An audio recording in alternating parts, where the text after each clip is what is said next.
Welcome into another NFL Draft Player Spotlight. Locked On NFL Draft coverage is presented by Ultimate Football GM. If you think you can run an NFL franchise, just visit ultimate-gm.com to play the ultimate NFL GM simulation game. Start your dynasty today. I'm Kainani Stevens and with Jimmy Stein from Locked On Bama. We always have to check in with Bama when we're doing NFL prospects because they really just roll them out there in Tuscaloosa. They really do. Will Anderson is on some people's boards. His stock has risen a ton. Why is that exactly? What have people, kind of figured out throughout this process that everybody's really high on him lately?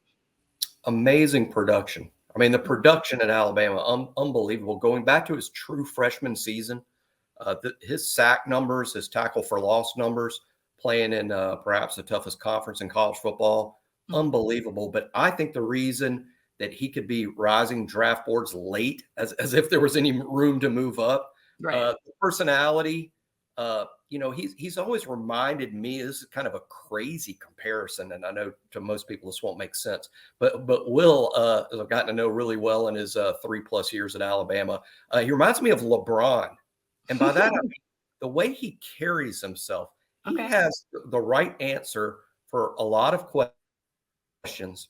And he's such a star, but he's also bright, likable. He's such a face that you want representing the team.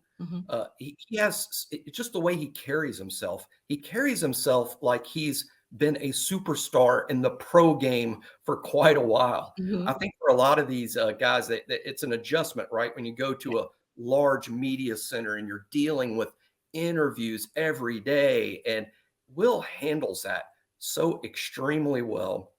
And I think he's just always carried himself like a superstar since his first day at Alabama. I can remember back to his true freshman season before he'd ever played a game. And this is at Nick Saban's Alabama, where there's a ton of good players and a ton of great competition. There was discussion from some practice onlookers before Alabama ever played its first game that Will was the best player on the team.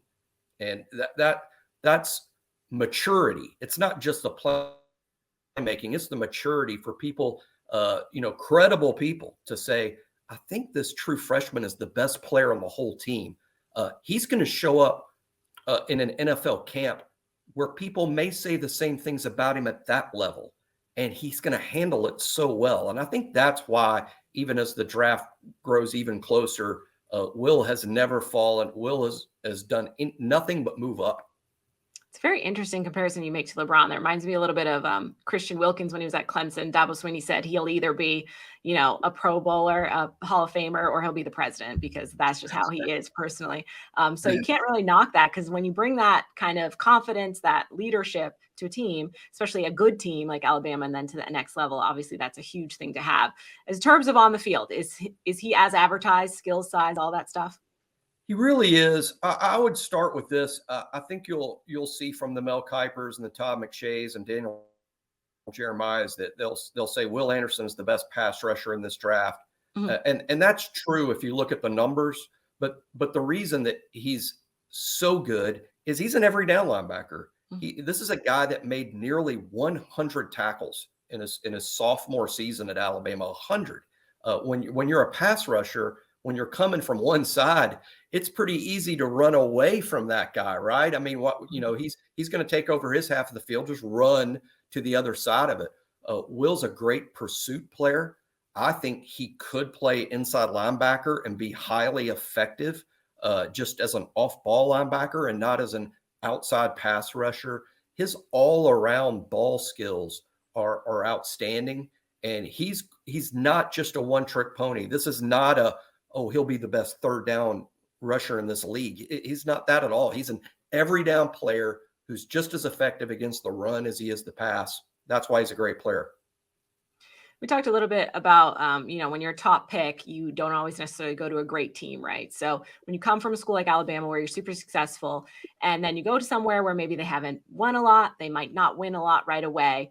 Does he a guy that has the motor all the time, where if he's on a losing team and this is getting kind of tough, he's still going to have that kind of push and that extreme edge rush that he has at Alabama at the next level? I think so. One slight difference between him and his extremely famous teammate, Bryce Young. Bryce is very Bryce is always smiling. No matter what happens, Bryce is always, you can never tell if Alabama's up 20, down 20, if Bryce is having a great day or a bad day. Bryce is smiling. Will is a little different. Okay. Will is going to be angry when things don't go well. Not in a negative, I don't mean it as a negative connotation. He will not enjoy the losing at all. And he is going to demand of his teammates that will be a really interesting, that'll be an interesting thing in the locker room of where he ends up. I don't think Will is going to handle losing with a smile on his face. I don't mean that to be to imply that he will be destructive in the locker room.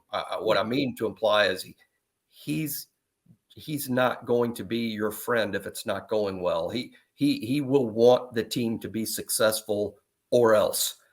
So just different leadership styles. Will does it maybe with some ferocity, whereas Bryce always does it with a smile. It's that competitive energy is what it sounds like, right? Like you don't want to be okay with losing. You want to be angry about it. So about as high of a stock as you can have for him. We'll see where he ends up on draft night. Locked On Bama will have you covered on what exactly Will Anderson will bring to your team. All of this is a part of Locked On Podcast Network, your team every day.